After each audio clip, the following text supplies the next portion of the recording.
স্বচ্ছ ভারত অভিযানের আওতায় কেদারনাথ, সেটাও কিন্তু বিগত দিনে সেটা গুরুত্ব ছিল না। আমাদের সরকার আসার পরে কেদারনাথের উপরেও গুরুত্ব দেওয়া হয়েছে এবং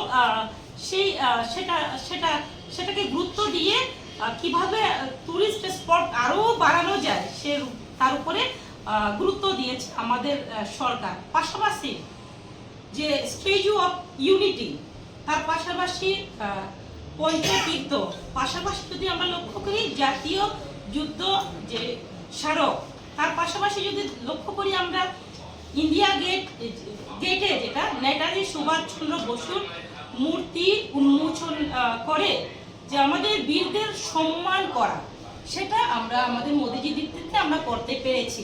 সেটা কিন্তু কখনো কোনো সময়ে কোনো প্রধানমন্ত্রী কোনো দেশের রাজনীতিবিদরা চিন্তা করেননি। একমাত্র 11 বছরের কার্যকলাপে আমাদের মোদিজি দেখিয়ে দিয়েছেন যে সমস্ত অংশে সমস্ত দিক থেকে আমাদের মোদিজি অলরাউন্ডার এবং সমস্ত যুবক থেকে শুরু করে মহিলা থেকে শুরু করে কৃষক থেকে শুরু করে সমস্ত অংশের জনগণকে নিয়ে আমাদের সরকার, মোদিজি নেতৃত্বে সরকার চিন্তা করছে এবং উন্নয়ন দ্রুত গতিতে হচ্ছে। সে স্বর্ণ অক্ষরে লেখা থাকবে যে এই শাসনকাল উন্নত ভারত এবং আত্মনির্ভর ভারতের সংকল্প সিদ্ধির এক সুবর্ণ যুগের আমরা উদয়, যেটাকে আমরা বলতে পারি, সে সূচনা হয়েছে।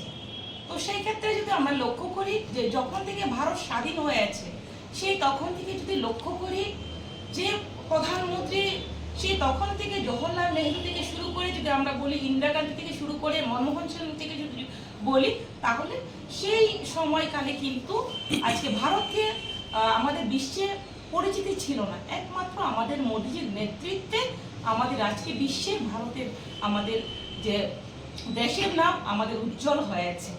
তো সেটা একটা বড় বিষয়। তো আমি এটাই বলতে চাইবো যে আমাদের মোদী সরকারের সময়কালে ভারতের যে ভবিষ্যৎ, সেই ভবিষ্যৎ একটা ফাউন্ডেশন এই সময়কালের মধ্যে আমরা দেখতে পাচ্ছি যে ফাউন্ডেশন তৈরি হয়েছে, যে আগামী দিনে আমাদের ভারত, যে আমাদের লক্ষ্য, আমাদের মোদিজির লক্ষ্য আমাদের বিশ্বে 1 নম্বরে আমাদের পৌঁছানো, সেই লক্ষ্যে আমাদের সরকার, আমাদের মোদিজির নেতৃত্বে সরকার কাজ করছে এবং বিকশিত ভারত আমাদের মোদিজির নেতৃত্বে সেই দিশাতে লক্ষ্যমাত্রাকে নিয়ে কাজ করছে। দিশা আমাদের সরকার, মোদিজির নেতৃত্বে সরকার দিচ্ছে। শাসন এখানে সেবার রূপ নিয়েছে। বিগত দিনে কিন্তু শাসন মানে ক্ষমতা দেখানো, ক্ষমতার লড়াই ছিল। আজকে শাসন মানে সেবার রূপ ধারণ করেছে মোদিজির নেতৃত্বে সরকার বিগত দিনে শুধুমাত্র নিজের যে বক্তব্যকে প্রকাশ করত। আজকে সরকার যে অংশীদারিত্ব, যেটাকে সকলে মিলে যে ভাগাভাগির মাধ্যমে কিভাবে দেশকে আরো এগিয়ে নিয়ে যাওয়া যায়, সেই বিষয়ে কিন্তু মোদিজি গুরুত্ব দিয়েছে। সেই দিশাতে আমাদের সরকার, আমাদের মোদির নেতৃত্বে সরকার কাজ করছে। যেমন সুশাসন এখন সংস্কৃতির অংশ হয়ে গেছে, যেটা আমরা যদি লক্ষ্য করি যে সুশাসন আমাদের ত্রিপুরাতে আমরা লক্ষ্য করেছি। যেহেতু আপনারা এখানে ত্রিপুরার রিপোর্টাররা আপনারা আছেন, ত্রিপুরাতেও কিন্তু বিভিন্ন সময়ে আমাদের সুশাসনের আমাদের কাজকর্ম হয়েছে। তো সেটা সমগ্র আমাদের ভারতবর্ষের মোদিজির নেতৃত্বে হয়েছে। সেটা একমাত্র সম্ভব মোদিজি দেশের প্রধানমন্ত্রী আছেন বলে সেটা সম্ভব হয়েছে। পাশাপাশি যদি আমরা লক্ষ্য করি যে 2014 সালের আগে কি ছিল, আমাদের পার্লামেন্টে হোক, বিধানসভাতে হোক, সেটা পাস হয়ে গেছে সংরক্ষণ।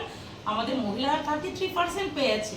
তার জন্য কিন্তু মহিলারা অনেক উপকৃত হবে এবং সমস্ত দিক থেকে, পলিটিক্যাল দিক থেকেও সমস্ত দিক থেকে আমরা এগিয়ে যেতে পারবো। তার পাশাপাশি যাতে করে মহিলাদের আরো আত্মনির্ভর করা যায়, যে এসএসজি গ্রুপের মাধ্যমে, সেলফ হেল্প গ্রুপের মাধ্যমে, স্বসহায়ক দলের মাধ্যমে মহিলাদেরকে এগিয়ে নিয়ে যাওয়ার বিষয়ে আমাদের দেশের প্রধানমন্ত্রী অত্যন্ত গুরুত্ব সহকারে সেটাকে দেখেছেন।